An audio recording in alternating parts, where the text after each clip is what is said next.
Anybody? Air. Air pressure. Okay. There is something to do with pressure, yes. What else? The wing is there. The engines are there, whether it's a propeller or a jet. What happens? How does it actually take off and, so many tons? Now, as the aircraft, how does it fly?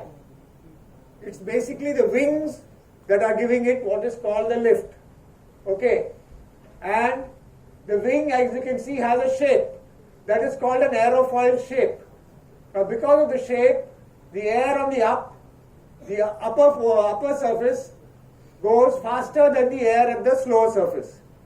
Okay? There's a thing called Bernoulli principle on which this works. So because it is going faster, there is lower pressure on top and higher pressure at the bottom. So the higher pressure at the bottom lifts the wing, and due to that, the wing goes up. If the angle of the wing is increased, the lift increases, and therefore the aircraft slowly goes up. As the speed increases, the flow of the air increases faster and faster, and thereby it gets more and more lift, and then the aircraft then takes off because the lift is more than the weight, and the aircraft goes up. Okay, that is why you have such a long runway, so that the aircraft can gain enough speed that there is, what is important for the aircraft is not ground speed. In a car, what you are seeing on the speedometer is your ground speed. But for the aircraft, what is important is the air speed, because what is the air flow over the wings? That is what is important. Because if the air is coming at 100 kilometers an hour and he is stationary, he will still take off because he is getting enough lift. He doesn't have to go at 100 kilometers to attain that air flow over the wings. Understanding? Okay, there are how many things that the aircraft can do? One is it can climb. Next, it can dive. Okay, it can roll from side to side. This is called banking.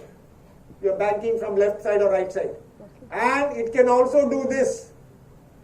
It can climb, it can dive, it can bank, that is roll left to right, and it can yaw. Now what is making it climb? What is making it climb is the thrust as well as what is called the, okay, this is the same aerofoil which is shown in the next slide. So you can see the air is flowing faster on top, slower down, and therefore you get the lift. Okay. Yeah. One second. So before we start that, let me tell you how the control surfaces of the aircraft are. Okay. Now how do you climb? One is you increase the speed of the engine, so you get more thrust. At the same time, at the back, you have what are called elevators. The small back wing has got two flaps on the edge, which can go up or down. So if the pilot puts it up, the tail goes down, okay, because the force is coming more this way. So it pushes the tail down. So actually it's pushing the tail down, so your nose goes up.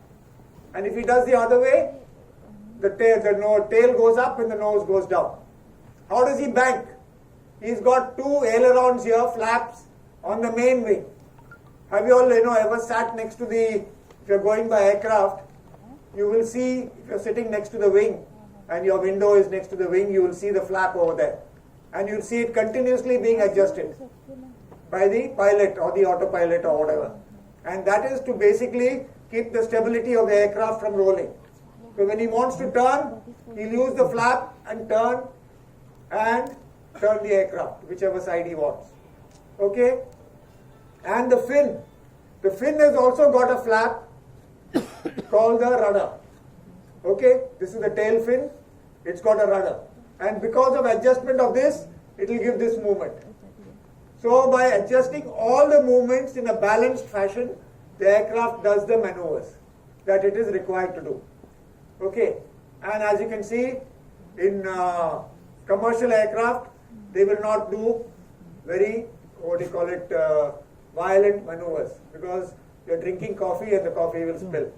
Okay, but you can see in the, what do you call it, fighter aircraft, the military aircraft, the pilot can do all sorts of very violent maneuvers, all sorts of aerobatics, and all sorts of things. Okay, so that in a nutshell is how an aircraft is controlled. Actually, there's a very nice small mechanical thing which I wanted to do, unfortunately couldn't do it, which you sit as a pilot. So pilot has got a joystick which moves front, back, sideways. So sideways gives this, front, back gives this. Okay, that's called the joystick. And he's got pedals, foot pedal. 2 pedals he's got for his foot. So when he puts on the left side, it will go to the left because of the rudder. It will yaw to the left. If he puts the right, it will go to the right. So he's got the joystick, which gives all the 4 movements, and he's got the foot pedals.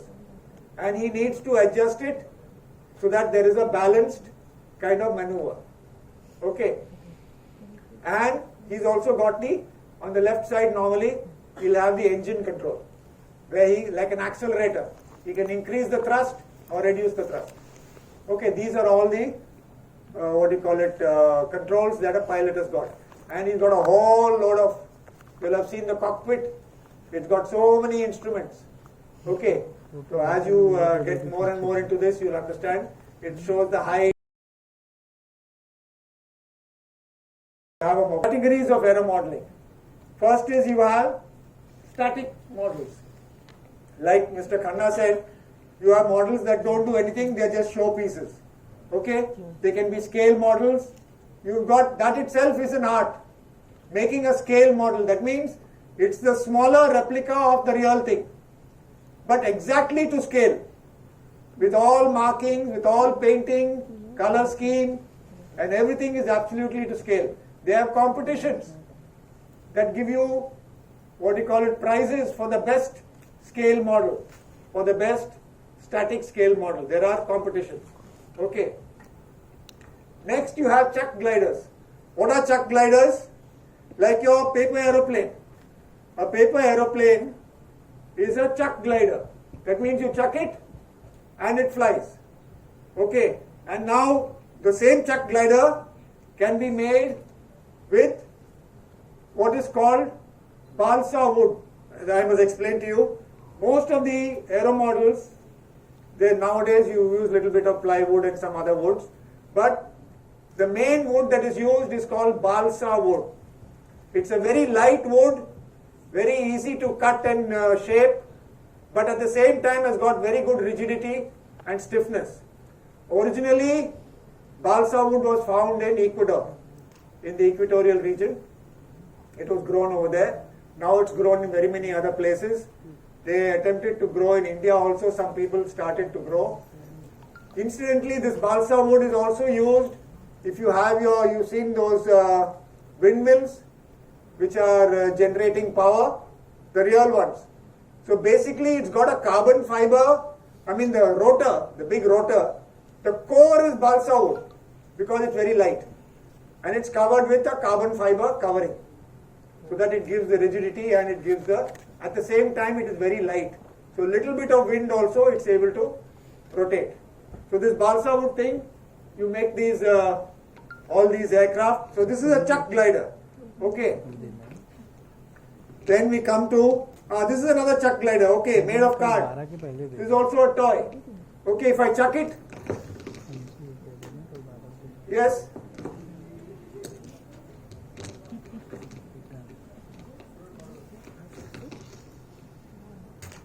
Yes.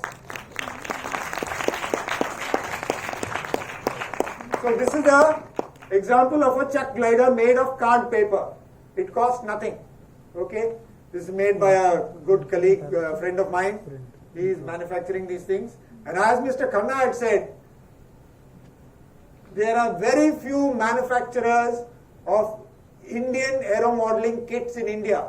In fact, there was one gentleman in Calcutta, Mr. Kumar, I think Praveen Kumar. He was a pioneer in aero modeling kits called Aurora Aero Modeling Manufacturing Company, India Hobby Center. he set up hobby centers, shops all over the metro cities, Calcutta. Okay, in this rubber powered, there are two ways. One is what you call a catapult glider. Okay, just a catapult, and if I let it go, yes. And this one, this is also made by this colleague of mine with whom I'm tied up. It's made of nylon flute board. It's virtually unbreakable. You can do whatever you want, it won't break. The child can stamp on it, it won't break. Okay, ideal for, and it costs. The main thing is to keep the cost within the affordability of the general Indian public. That is, so you have, in aero modeling, you have indoor models, you have outdoor models. Indoor is where it's an enclosed space, very light aircraft.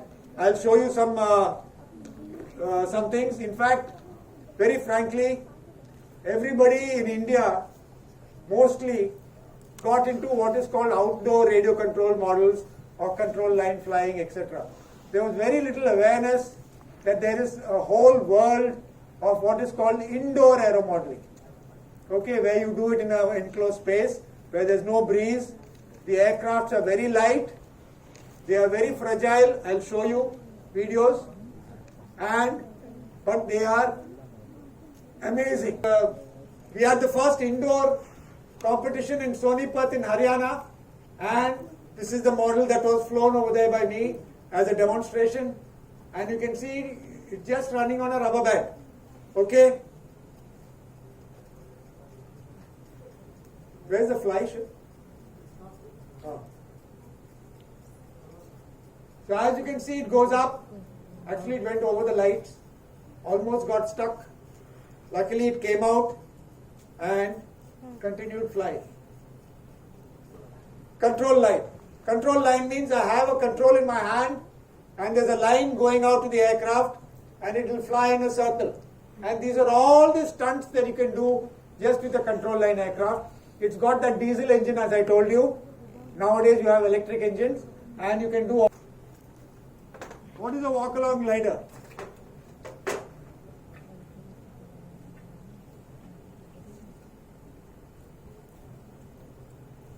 If I have something like this, I don't know whether the AC blowers are very strong here. Okay, let me try with this. I haven't brought that sheet. Okay, now this is a walk-along glider. It's very light. I let it go, and I can keep flying it. Yes.